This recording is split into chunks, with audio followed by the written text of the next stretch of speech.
आकाशवाणी रांची से प्रस्तुत है प्रादेशिक समाचार।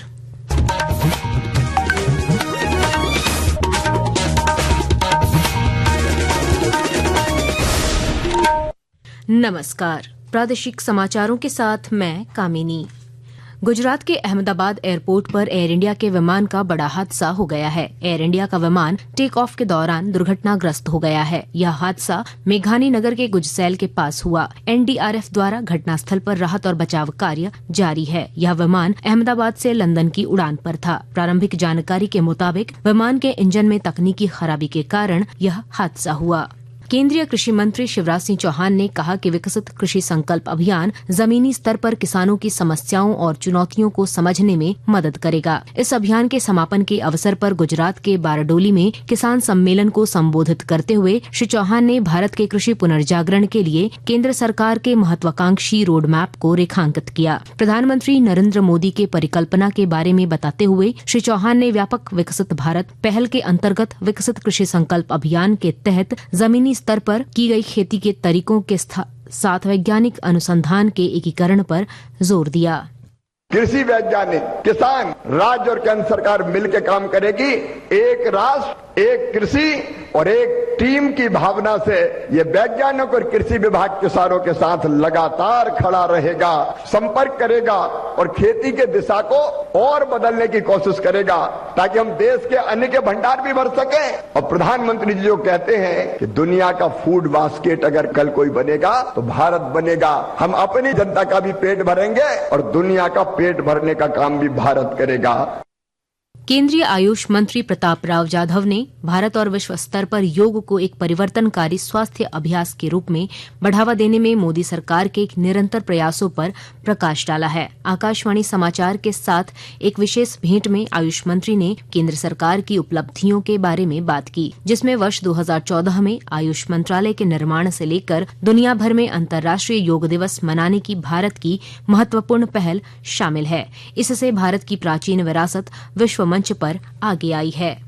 अंतर्राष्ट्रीय योग दिवस को लेकर जामताड़ा जिले में उत्साह का माहौल देखा जा रहा है। प्रधानमंत्री नरेंद्र मोदी की बातों से प्रेरित होकर योग संस्कृति को बढ़ावा देने के लिए विशेषकर महिलाओं के बीच जागरूकता बढ़ी है। योग प्रशिक्षिका सोनाली ने कहा कि प्रधानमंत्री नरेंद्र मोदी के आह्वान पर पुरुषों के साथ साथ कामकाजी महिलाएं भी समय निकालकर योग साधना कर रही हैं। हमारे देश के प्रधानमंत्री श्री नरेंद्र मोदी जी के बातों से प्रेरित होकर पुरुष ही नहीं बल्कि महिलाओं में भी योगा के प्रति जागरूकता बढ़ी है। योगाभ्यास करने से सकारात्मक परिवर्तन नहीं बल्कि मन की शांति भी मिलती है। आज विश्व बाल श्रम निषेध दिवस है। अंतर्राष्ट्रीय श्रम संगठन तथा संयुक्त राष्ट्र बाल कोष से कल जारी रिपोर्ट में कहा गया है कि वर्ष 2024 में लगभग 13 करोड़ 80 लाख बाल श्रमिक थे। इनमें से लगभग 5 करोड़ 40 लाख बच्चे ऐसे खतरनाक कामों में लगे हुए थे जो उनके स्वास्थ्य, सुरक्षा और विकास के प्रतिकूल है। इधर झारखंड में भी बाल श्रम की रोकथाम के लिए जागरूकता के कई कार्यक्रम आयोजित किए जा रहे हैं। प्रादेशिक समाचार आप आकाशवाणी रांची से सुन रहे हैं। श्रावणी मेले के दौरान श्रद्धालुओं की सुविधा के लिए देवघर से दिल्ली के बीच पहली बार 222 सीटर विमान सेवा की शुरुआत हो रही है। इसकी पुष्टि एयरपोर्ट अथॉरिटी ने की है। यह सेवा सावन माह में सप्ताह में 3 दिन चलेगी, जिसकी घोषणा जल्द की जाएगी। गौरतलब है कि देवघर एयरपोर्ट से देश के कई शहरों की कनेक्टिविटी बेहतर हुई है, जिससे संताल परगना, अंग प्रदेश और पारसनाथ क्षेत्र के यात्रियों को भी लाभ मिल रहा है। जमशेदपुर के साक्षी थाना क्षेत्र में बढ़ते अपराध और भ्रष्टाचार के खिलाफ साक्षी थाना के सामने प्रदर्शन किया गया। प्रदर्शनकारियों ने थाना प्रभारी के खिलाफ नारेबाजी करते हुए उन्हें अविलंब हटाने की मांग की। साथ ही चेतावनी दी कि अगर शीघ्र कार्रवाई नहीं हुई तो आंदोलन और तेज किया जाएगा। और अब मौसम का हाल।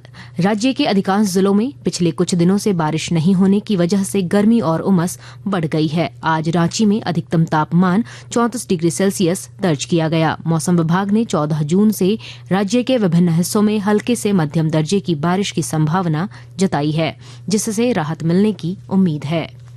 FIH हॉकी प्रो लीग में आज शाम भारतीय पुरुष टीम का सामना अर्जेंटीना से होगा। नीदरलैंड्स के एम्स्टेल्विन के वेगनर हॉकी स्टेडियम में यह मैच भारतीय समय के अनुसार शाम 6:30 बजे से शुरू होगा। इसके साथ ही आकाशवाणी रांची से प्रादेशिक समाचार का ये बुलेटिन समाप्त हुआ। अगला प्रादेशिक मुख्य समाचार शाम 4 बजे प्रसारित किया जाएगा। नमस्कार।